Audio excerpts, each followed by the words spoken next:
I'll take your questions from Saturday's game if there's anything that's come up since the game. Okay, go ahead. Questions? Sure, I'll start. You've seen a lot of college football teams kind of, be unable to recover after some tough losses. I mean, just you look at Penn State, for example. I mean, after that Oregon loss, kind of went. They kind of failed to regroup a little bit. I mean, what will be the message in the locker room this week to not let this loss, beat you twice? Yeah, I mean, I think what is the message in the locker room is the key point there. Like, what is the direction of where the team should go? And I think we've always been process driven here. I think we've always been, really focused on what the response is going to be rather than the event. I mean, obviously Saturday's event's has a little more magnitude than maybe some of the other games or some of the other instances that may show up in a player's lap through the course of a football game. But at the end of the day, like 6 days, 7 days later, you're going to have an opportunity to go play again in college football. So you have to flush that. You have to get that out of your system, and you have to, get back on the practice field and get fixed what you see on tape. And I think, obviously there's so many things that you can go back after every game and go point to. After wins, I don't sit up here after wins and or in front of team meetings and brag about how good we are. So to put on the sad face and pout after you lose, like I don't think that does any good either. So you stick to your process, you stick to what that looks like, and preparation is never lost. I mean, we had a good week of practice last week. We had guys prepared really hard, and for a game that they put a lot of time and energy into. Does it suck we didn't win a game? 100%. But at the end of the day, like we've got another challenge ahead. We've got to continue on the growth process of what that looks like as our team continues to, hopefully improve down the stretch here. What do you hope to see from, your team leaders this week, especially? Yeah, I think I just kind of hit it. Like you want to see a great response, and a response can't be an emotional decision to start the football game on Saturday. The response is it's a good progression throughout the course of the week. Getting back in here on Sunday.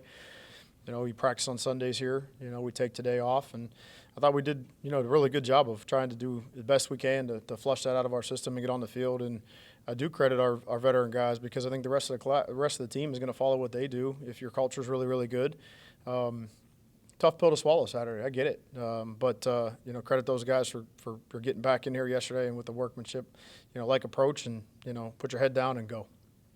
How much confidence do you have that this group will be able to rebound in the way that you hope they will? A lot of confidence. And then lastly, you're facing a Kent State team that put up 42 points last week. I mean, obviously against, UMass, who's struggling a bit. But, when a team is coming into this game with that much confidence, what changes in your preparation? Nothing changes in your preparation.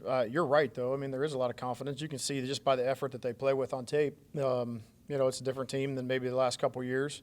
Their staff has done a good job of circling the wagons and really playing for one another, and I think that shows up in all three phases. The quarterback is playing consistent. He's good enough to beat you with his legs, and he's an accurate thrower. They play a bunch of guys on defense, and you play a bunch of guys on defense for a couple different reasons. Either you feel really confident in a lot of them, which I think they do, and they're able to be multiple in what they do, so they provide a bunch of challenges that way. They're going to be very aggressive on how they call the game. And they really got after UMass Saturday, and just by challenging the receivers at the line of scrimmage and the offensive line when it came to pass protection and how they blocked up the run scheme stuff. So this can be a good game. It can be a fight. Jason, there's so much good about this program. As the game kind of got away Saturday, is there a case for maybe a better role for you, kind of 20,000 feet as a CEO? Like, could you envision yourself eventually handing over play calling to just kind of take over a CEO role rather than just kind of being buried in how do we fix this on offense? Well, I think during the season, you go from week to week, from game to game. You focus on what you're supposed to focus on and what you have to focus on, and that's getting better this week to try to play this game and try to put the best plan together to allow your team to go play and play the best here this week. And then things that are 20,000 feet or whatever you said, or down the road, you address them from 20,000 feet or down the road. We always talk about culture here at Toledo. You obviously had the big bounce back win after Western's loss. you know, the response you talked about and the parity in college football, the MAC is wide open. Even with 2 losses in the MAC, you guys still can get there. What does that kind of propel you guys forward? I mean, obviously you look at one game at a time, but how does that propel you guys forward? Well, you hit it. I mean, you have to prepare one game at a time. You know, at some point in time, we got to figure out how to win a game on the road. You know, I looked at our conference statistics today. I mean, our league is 5-37 on the road as a conference. I mean, that's alarming. You know, so you know it's not easy to do. It's not easy to go on the road and win. I mean, some team has got to figure it out. If you want to play late in the season and you want to have a chance to go to a championship game, you got to figure that part of it out. We haven't figured it out yet. We're 0-3. You know, but that's down the road. I mean, we got to figure out what's handle what has to be handled this week and get that right. And like I said, get the week off to a great start, which I thought we did yesterday, and then ultimately tomorrow, get on that practice field and prepare for Kent.